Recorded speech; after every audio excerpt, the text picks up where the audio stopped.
صباح السعادة.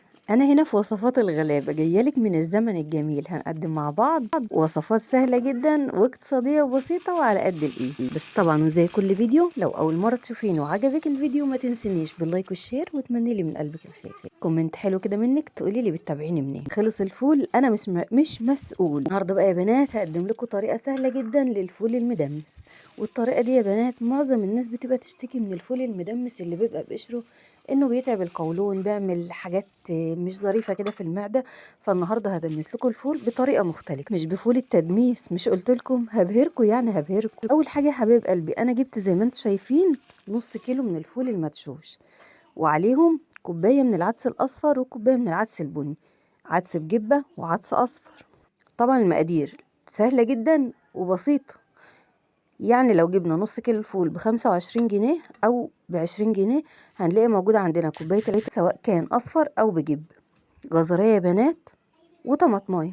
بس هي دي المكونات اللي احنا هنستخدمها النهاردة. اول حاجة يا بنات انا بقى بنقي البقوليات عشان لو فيها رمل او فيها اي حاجة. ده شكل الفول المفصص او الفول المدشوش. وطبعا عارفين العدس الاصفر والعدس اللي بجب. هعمل ايه بقى هنا يا بنات؟ هاخد بقى المكونات بتاعتي دي يا بنات، وهبدأ ان انا اغسل الفول غسلة كويسة كده، شطف تحت الحنفية تحت المية الجري. ونقدر ان احنا ننقعه من ساعتين لحد ليلة كامل. طيب هنا يا بنات لو انت شايفة بقى ان انت مستعجلة والوقت ضيق قدامك، زي ما حصل لي كده النهارده او امبارح اللي هو كان اول يوم سحور، هعمل ايه؟ انا بغسل الفول غسيل كويس خالص تحت الميه الجاريه او تحت الحنفيه، وبعد كده تقدري ان انت تغسليه بميه سخنه او تنقعيه بميه سخنه. انقعيه لمده نص ساعه على الاقل يا بنات، وممكن تشتغلي بيه على طول مفيش مشكله، هو بيستوي على طول. انا نقعته هنا يا بنات لمده 12 ساعه ليله كامله. طبعا لو جينا نبص هنلاقي فيه، انا وريت لكم في المشهد اللي قبل كده زي رغاوي كده بتظهر يا بنات، والرغاوي دي بتكون عبارة عن غازات هي اللي بتعمل الانتفاخات في البطن. بعد كده يا بنات غسلت بقى كوباية العدس وكوباية العدس التاني برضه، بدأت اضيفهم بشرط الطماطمايه والجزرايه وضفتهم فوق الفول بتاعي. يبقى دي يا بنات المكونات بتاعتي. معلقة كبيرة يا بنات من البابريكا، بتدي لون هايل يا بنات وبتدي طعم زي الفل. نسيت اقول لكم ان هضيف معلقة من الكركم، بس هنضيفها مع بعض. زودت يا بنات للفول اللي معانا ده مية سخنة، مية سخنة يا حبايب قلبي، لان طبعا انا مستعجل ولا ايه. وبعد كده هرفعهم على النار، اديهم تقليبة محترمة كده وارفعهم على النار. اول ربع ساعة يا بنات الدنيا بتبقى فل وتمام. بعد كده بخلي النار متوسطة، ايدك في الفول على طول عشان ما يشطش. لو لاحظنا هتلاقيني ضفت معلقة الكركم. هنا الكركم يا بنات له فوائد عظيمة.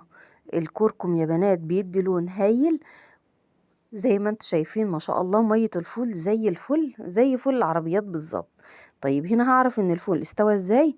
طبعا عارفين ان تسوية الفول ما بتاخدش وقت، بالذات الفول المدشوش. بس هنا هعرف ان الفول استوى لما احس ان الجزر داب معانا كده دوب. في ناس يا بنات لما بتحس ان الفول استوى والعدس استوى بتضربه في الخلاط او بالهاند بلند. انا عن نفسي بهدي النار عليه، والله يا بنات ما بياخد وقت، يعني ممكن ياخد منك من نص ساعة لساعة الا ربع بالكتير قوي ساعة.